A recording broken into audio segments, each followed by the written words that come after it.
टाळ मृदुंगाचा गजर, विठ्ठल नामाचा जयघोष, डोक्यावर तुळशी वृंदावन घेऊन चालणारी पावलं आणि डोळ्यात फक्त आणि फक्त विठ्ठलाच्या दर्शनाची आस असणारा आपला निष्पाप वारकरी सम्राट आहे. ज्या भूमीत संतांनी केवळ भक्तीची शिकवण दिली नाही तर विश्वासाची आणि प्रामाणिकपणाची सर्वोच्च शिखरं प्रस्थापित केली, त्याच महाराष्ट्राच्या मातीत त्याच वारकरी संप्रदायाच्या नावावर जर कोट्यावधी रुपयांचा महाघोटाळा झाला असेल तर आपण शांत कसे बसू शकतो?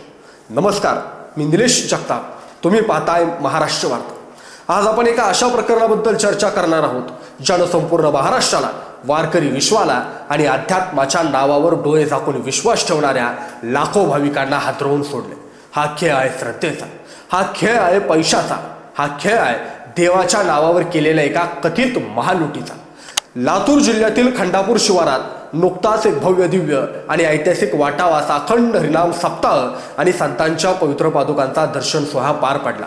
पण या सोहळ्यानंतर जे समोर आलं ते पाहून देवाच्या दारातही असा खेळ होऊ शकतो यावर कोणाचाही विश्वास बसणार नाही. ज्या हातांनी भाविकांना आशीर्वाद दिला त्याच हातांवर आज कोट्यवधी रुपयांच्या अपहाराचा गुन्हा दाखल झाला.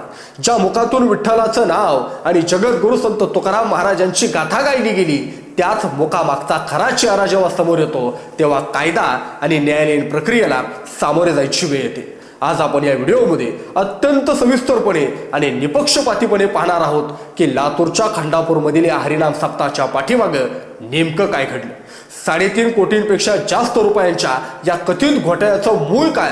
मुख्य आयोजक किशोर महाराज जाधव शिवनीकर, ज्याला त्याच्या वर्तुळात पिस्तुल्या महाराज म्हणून ओळखलं जातं, त्याच्यावर झालेले आरोप नेमके काय आहे? या संपूर्ण कथेची सुरुवात होते फेब्रुवारी 2026च्या दरम्यान. लातूर शहराजवळ असलेल्या खंडापूर शिवारात जगद्गुरु संत तुकाराम महाराजांच्या 375व्या वैकुंठगमन सोहळ्याचं औचित्य साधून एक अभूतपूर्व असा अखंड हरिनाम सप्ताह आणि संगीत गाथा पारायण सोहळ्याचं नियोजन करण्यात आलं. हा सोहळा साधा सुद्धा नव्हता. यात काही संतांच्या पवित्र आणि ऐतिहासिक पादुकांचं आगमन होईल आणि जे काही वारकरी उपस्थित राहतील त्यांना त्याचं दर्शन करता येईल अशा प्रकारची चर्चा होती. मात्र नंतर संत ज्ञानेश्वर महाराज संस्थाननं याबाबत पत्रक काढून आम्ही संत ज्ञानेश्वर महाराजांच्या पादुका दर्शनासाठी देत नाही अशा प्रकारची माहिती सुद्धा दिली होती. आणि मग ज्या काही संतांच्या पादुका त्या ठिकाणी दर्शनासाठी आल्या होत्या त्या पादुकांच्या दर्शनासाठी आणि कीर्तनाचा लाभ घेण्यासाठी लाखो वारकरी त्या ठिकाणी आले होते. आपण अनेक वारकऱ्यांनी त्या ठिकाणी पोटाला चिमटा काढून पै जमा केलेले पैसे देत होते, तर कोणी सोन्या चांदीचे दागिने अर्पण करत होतं. एकूणच 22 फेब्रुवारी ते 2 मार्च 2026 या कालावधीत चाललेल्या सोहळ्यात एका महाकुंभाचं स्वरूप आलं होतं. पण जेव्हा धार्मिक उत्सव संपला तेव्हा खंडापूरच्या या पावनभूमीवर भक्तीचा सुगंध उरण्याऐवजी संशयाचा धूर उठू लागला. सप्ताहाच्या समाप्तीनंतर काही दिवसातच वारकरी संप्रदायातील ज्येष्ठ मंडळी आणि भाविकांच्या मनात एक मोठा प्रश्न निर्माण झाला. या अथांग जनसागराने दिलेल्या कोट्यावधी रुपयांच्या देणगींचं पुढं काय झालं?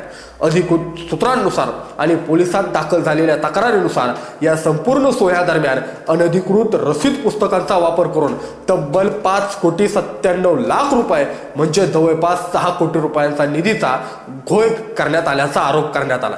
आता प्रश्न असा निर्माण होतो, जर 6 कोटी रुपये जमा झाले होते तर त्याचा हिशोब कुठे आहे? या सोहळ्याचा मुख्य आयोजक होता किशोर धोंडीराम जाधव, जे शिवनीकर महाराज म्हणून ओळखले जातात. भाविकांना आणि देणगीदारांना सुरुवातीला असं सांगण्यात आलं की या भव्य सप्ताहाचा संपूर्ण खर्च वजा करून जी काही रक्कम शिल्लक राहील ती रक्कम देहू येथील भंडारा डोंगर येथे जगद्गुरु संत तुकाराम महाराजांच्या भव्य मंदिराच्या बांधकामासाठी वापरली जाईल. हा उद्देश इतका पवित्र होता की लोकांनी विश्वासानं आपले खिसे रिकामे केले. पण सोहळा संपल्यानंतर जेव्हा जमा खर्चाची गोळाबेरीज मांडण्याची वेळ आली तेव्हा धक्कादायक गोष्टी समोर आल्या. आयोजकांकडून सांगण्यात आलं या सप्ताहाचा एकूण खर्च सुमारे 2,33,00,000 रुपये झाला.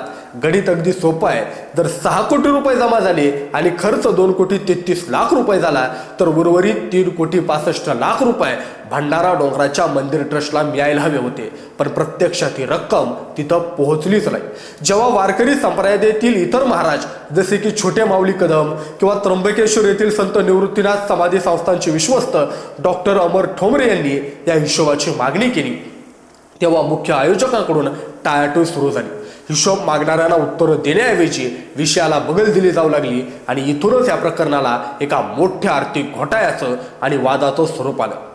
मित्रांनो, विचार करा, जेव्हा एका कीर्तनकाराच्या तोंडातून लाखो लोकांसमोर परमेश्वराचे विचार ऐकायला मिळतात तेव्हा सामान्य माणूस त्यांच्यावर देवासारखा विश्वास ठेवतो. पण जेव्हा त्यात विश्वासाला तडे जातात तेव्हा वारकरी संप्रदायाची प्रतिमा किंवा अस्मिता धोक्यात येते. या प्रकरणात केवळ पैशाचा पार झाला नाही तर सामाजिक आणि मानसशास्त्रीय दृष्टिकोनातून पाहिलं तर लाखो भाविकांच्या धार्मिक भावनांशी खेळ केला गेला. जेव्हा पैशांचा हिशोब देण्यास नकार दिला गेला तेव्हा वारकरी संप्रदायातील एक मोठा गट एकत्र आला आणि त्यांनी भ्रष्टाचार विरोधी वारकरी संप्रदाय कृती समितीची स्थापना केली. या समितीनं लातूरमध्ये या प्रकरणाची सखोल चौकशीसाठी आणि दोषींवर कारवाई करण्यासाठी 2 दिवसाचं लाक्षणिक उपोषण केलं. या आंदोलनामुळे प्रशासनावर आणि पोलिसांवर मोठा दबाव निर्माण झाला. दरम्यानच्या काळात सोशल मीडियावर किशोर महाराज शिवणीकरांचे बरेच फोटो आणि व्हिडिओ वेगानं व्हायरल होऊ लागले.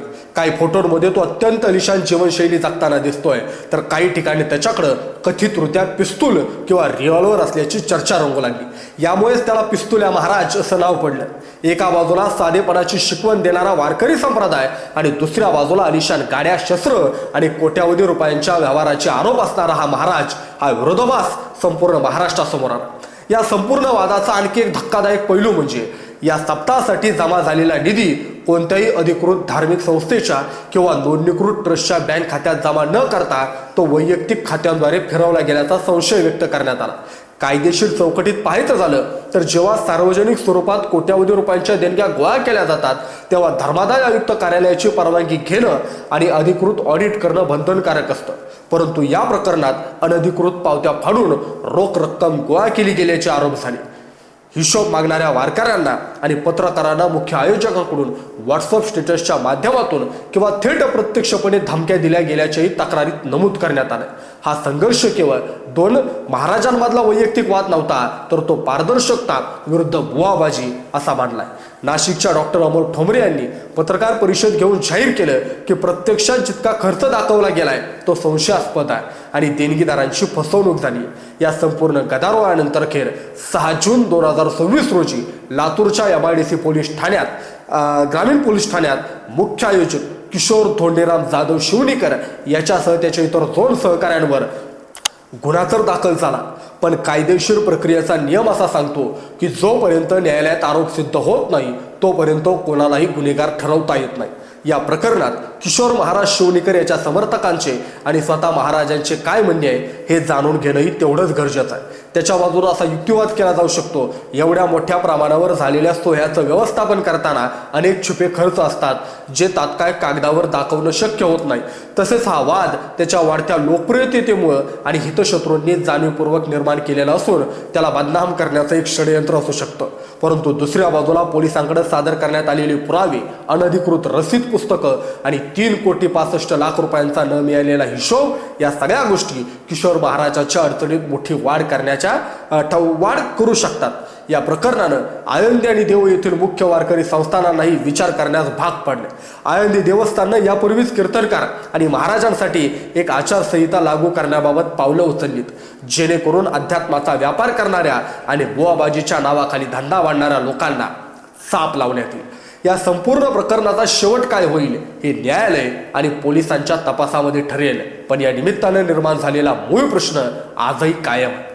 आपण देवाला देणगी देताना किंवा एखाद्या महाराजाच्या शब्दाखातर विश्वास ठेवताना आपली विवेक बुद्धी घाण ठेवतो का?